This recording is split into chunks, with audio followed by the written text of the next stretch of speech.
Bienvenue sur Aletheia, où nous plongeons dans les profondeurs de l'esprit humain, explorant ses mystères, ses paradoxes et ses vérités cachées. Aujourd'hui, nous abordons un sujet fascinant. Vous n'êtes pas anxieux, vous êtes éveillé. Loin de considérer l'anxiété comme une simple faiblesse ou une maladie de l'âme, nous allons regarder cette expérience sous un autre angle. Et si l'anxiété n'était pas une malédiction, mais plutôt un appel à la conscience? Un signe de notre éveil à la réalité brute de notre existence? Ensemble, nous explorerons cette perspective, en découvrant comment l'anxiété peut devenir le tremplin vers une compréhension plus profonde de nous-mêmes et du monde qui nous entoure. Le poids de la conscience, éveil ou anxiété. Le monde dans lequel nous évoluons semble être un théâtre où chaque geste, chaque pensée, chaque émotion se joue dans un ballet perpétuel, parfois frénétique. Mais dans ce tourbillon, nous oublions souvent une vérité essentielle. Ce n'est pas le monde extérieur qui nous angoisse, mais notre propre manière de le percevoir. Nous nous perdons dans l'illusion du contrôle, cherchant à combattre l'ombre menaçante de l'anxiété qui nous poursuit. Et si, au lieu de fuir, nous l'accueillions comme un messager, un guide vers un éveil profond? Carl Jung, dans ses réflexions sur l'inconscient, nous invite à voir l'anxiété non comme une ennemie à abattre, mais comme une tension entre ce que nous désirons et ce que nous vivons. L'anxiété, cet étrange compagnon, surgit lorsque notre esprit projette un avenir incertain, un futur fait de peurs et de scénarios impossibles. Mais ces visions ne sont rien d'autre que des ombres, des créations mentales qui prennent le pas sur l'instant présent. Chaque battement de cœur rapide, chaque souffle saccadé, devient l'écho de cette lutte interne, un signe de notre résistance à accepter ce qui est, ici et maintenant. Nous ne comprenons pas toujours que l'anxiété n'est qu'une réponse de notre esprit à un monde en perpétuelle mutation. Chaque instant passé à fuir la souffrance du présent est un instant où nous perdons le contact avec notre essence la plus profonde. L'anxiété n'est pas la conséquence de ce qui se passe autour de nous, mais de notre incapacité à vivre pleinement dans l'instant, de notre fuite vers un avenir incertain. Mais qu'adviendrait-il si, au lieu de courir après un futur, nous choisissions de nous ancrer dans ce moment présent, de l'accueillir pleinement, sans peur ni résistance?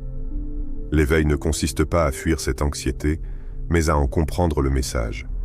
Chaque émotion, chaque pensée, chaque souffle nous porte un enseignement, un miroir qui nous reflète dans sa vérité la plus crue. En prenant conscience de cette dynamique, nous nous libérons. Car ce n'est pas la vie qui nous tourmente, mais notre manière de la percevoir, de la juger, de la projeter à travers des lentilles déformantes. L'anxiété, dans ce sens, devient une porte ouverte sur la réalité. Elle est un appel à vivre dans le présent, à accepter ce qui est, sans chercher à le modifier ou à le fuir. Lorsque nous cessons de lutter contre elle, lorsque nous cessons de la voir comme une ennemie, elle cesse d'être une source de souffrance et devient un instrument de transformation intérieure. Ainsi, nous ne sommes plus esclaves de nos pensées, mais les maîtres d'une conscience éveillée, prête à accueillir chaque instant dans sa vérité la plus pure. Avant de continuer, un petit rappel. Abonnez-vous à la chaîne pour ne pas manquer nos prochaines vidéos. Si ce que vous voyez vous plaît, un like serait grandement apprécié et n'hésitez pas à partager vos réflexions en commentaire. Merci pour votre soutien continu. La nuit de l'âme, plongée dans le chaos. Ce que nous n'avons pas affronté consciemment reviendra à nous sous forme de destin. Il existe une nuit sans fin, un abîme où chaque pensée devient un monstre, chaque ombre un spectre. C'est là, dans cette obscurité profonde, que nous nous rencontrons dans toute notre vulnérabilité. L'anxiété, alors, n'est plus un simple malaise. Elle devient un cri du monde intérieur, un tourbillon qui révèle les fissures de notre être. Chaque souffle devient lourd de terreur, chaque pensée un poids insupportable. Et pourtant, dans cette épreuve, réside une possibilité insoupçonnée. C'est dans cette nuit que nous faisons face à notre plus grande peur, celle de nous-mêmes. Cette peur ne vient pas de l'extérieur, mais de l'invisible qui réside en nous. C'est cette part d'ombre que nous n'osons regarder, ce vide que nous fuyons, croyant qu'il nous engloutirait. Mais et si cette obscurité n'était pas notre ennemi, mais un guide vers notre véritable essence? Jung nous enseigne que ce que nous refusons d'affronter consciemment revient toujours à nous sous forme de destin. Tout ce que nous avons repoussé, tout ce que nous avons ignoré de notre être refait surface dans des moments de crise. L'anxiété devient alors un révélateur, un miroir de notre incapacité à intégrer ces parts d'ombre. Cette nuit, ce chaos, ce vide sont les instruments nécessaires à notre transformation. Dans l'obscurité, il y a une lumière cachée, mais il faut plonger dans le gouffre pour la découvrir. Lorsque nous parlons de chaos créateur, il ne s'agit pas de la destruction aveugle, mais d'un processus mystérieux par lequel l'ordre naît de l'apparente désolation. C'est dans l'abîme de la douleur que l'âme véritable émerge, comme une flamme renaissant de ses cendres. Le paradoxe du chaos est que, loin d'être l'antithèse de l'ordre, il en est la condition sine qua non. C'est un processus d'auto-régénération, où le tout est d'abord réduit en poussière avant de prendre une nouvelle forme. Prenons l'exemple d'un ermite, dans les montagnes reculées de l'Inde, qui choisit délibérément de s'éloigner du monde. Il se retire dans une forêt, un endroit où la solitude et le silence deviennent ses seuls compagnons. Là, il plonge dans ses peurs, ses doutes, son existence même. Chaque souffle est une lutte contre la déraison, chaque moment un face-à-face avec sa propre finitude. Et pourtant, c'est dans cette obscurité qu'il découvre une vérité profonde. Ce n'est pas le monde extérieur qui le tourmente, mais son propre esprit qui crée des illusions.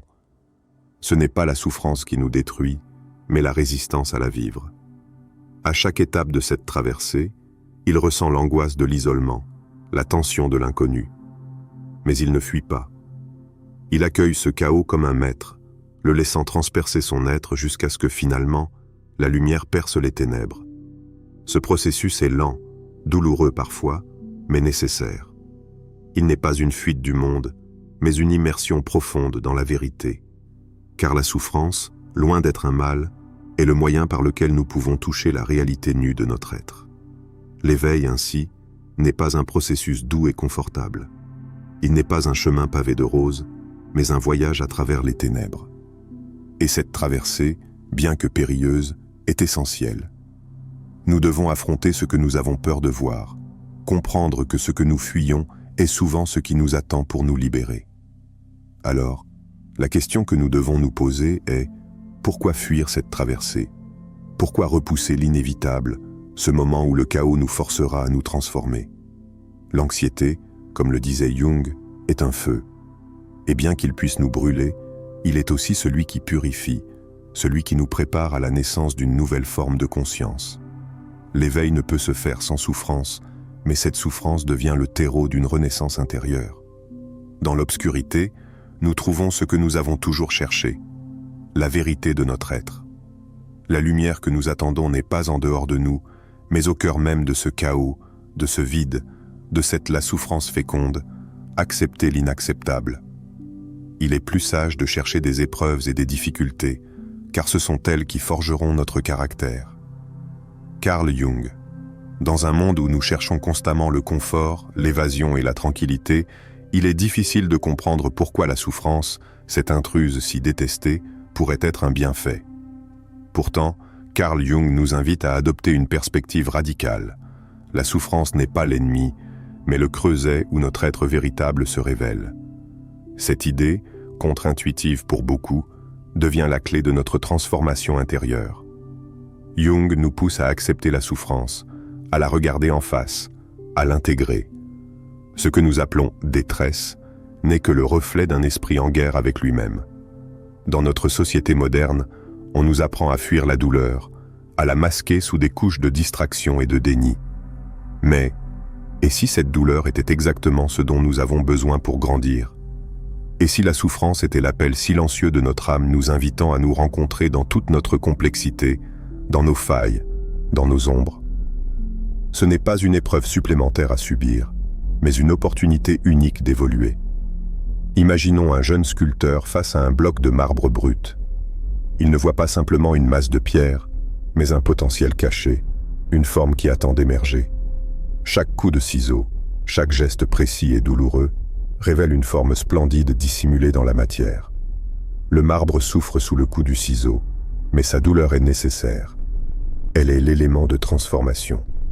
Le marbre, dans sa rigidité, doit accepter de se faire modeler, de se laisser pénétrer par la douleur pour devenir une œuvre d'art. Ainsi, la souffrance, tout comme ce ciseau, est l'outil qui sculpte notre âme. Elle transperce nos illusions, nos protections superficielles et nous laisse nus dans notre essence. C'est une expérience brutale mais essentielle. Sans douleur, sans déchirement de nos couches superficielles, l'âme ne pourrait émerger dans toute sa pureté. La question alors n'est pas « pourquoi cette souffrance ?», mais plutôt « pourquoi fuyons-nous cette rencontre avec ce que nous sommes réellement ?» Pourquoi avons-nous peur de la douleur qui, paradoxalement, est le seul chemin vers la liberté intérieure? Combien de fois avons-nous détourné le regard face à la souffrance? Combien de fois avons-nous cherché à nous protéger de ce qui nous permettrait pourtant de nous libérer? Dans cette fuite, nous manquons le rendez-vous avec notre essence. La liberté véritable ne se trouve pas dans l'évasion, mais dans l'affrontement direct avec ce qui nous fait mal, avec ce que nous préférerions ignorer. Se confronter à notre propre souffrance, c'est nous offrir l'opportunité de la transformer. Là où nous aurions vu un fardeau, nous découvrons la force créatrice. Il est facile de croire que la souffrance nous affaiblit, nous brise. Mais ce que nous ne voyons pas immédiatement, c'est que cette souffrance est le moteur de notre renaissance. Chaque moment de douleur est une occasion de se redéfinir, de se reconstruire sur des bases plus solides, plus authentiques. Dans le creuset de cette douleur, nous découvrons qui nous sommes véritablement, sans les artifices, sans les masques.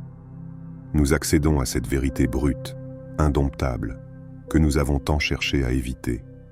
Ainsi, l'éveil ne se trouve pas dans la fuite, mais dans l'acceptation de ce qui est. Il se trouve dans cette confrontation avec les ténèbres qui nous habitent. L'âme se forge dans la douleur, elle s'épanouit dans l'adversité. L'éveil véritable commence non pas dans l'illusion d'un monde parfait et sans souffrance, mais dans la vérité de ce que nous sommes, dans la rencontre avec notre ombre et la transformation de cette ombre en lumière. Et toi, combien de fois as-tu laissé la peur de la souffrance te faire fuir la rencontre avec toi-même? As-tu accepté la douleur comme un catalyseur de ta transformation? Ou as-tu cherché à t'en débarrasser, à la cacher sous des couches de confort éphémère? L'éveil n'attend que ton courage à regarder ce que tu n'oses pas voir, à plonger dans cette souffrance pour en faire l'aliment de ta renaissance. La vision transcendante, au-delà de l'anxiété. Celui qui regarde dehors rêve, celui qui regarde à l'intérieur s'éveille. Il existe une réalité au-delà de la surface des choses, une dimension plus profonde de l'être, où nous cessons d'être les spectateurs passifs de notre vie pour devenir les acteurs conscients de notre destinée. Dans ce voyage intérieur, loin des bruits extérieurs et des distractions, se cache la véritable vision. Cette vision transcende tout ce que nous avons appris à rechercher. Elle ne se trouve pas dans la projection du plus ou du mieux, mais dans l'acceptation sereine de ce que nous sommes ici et maintenant. C'est cette vision qui nous guide vers l'éveil, une forme d'éveil qui va au-delà de nos attentes et de nos rêves extérieurs. Nous vivons dans un monde qui nous pousse sans cesse à fuir l'inconfort, à chercher le confort, à éviter la souffrance. Pourtant, tout ce que nous fuyons est la clé de notre transformation.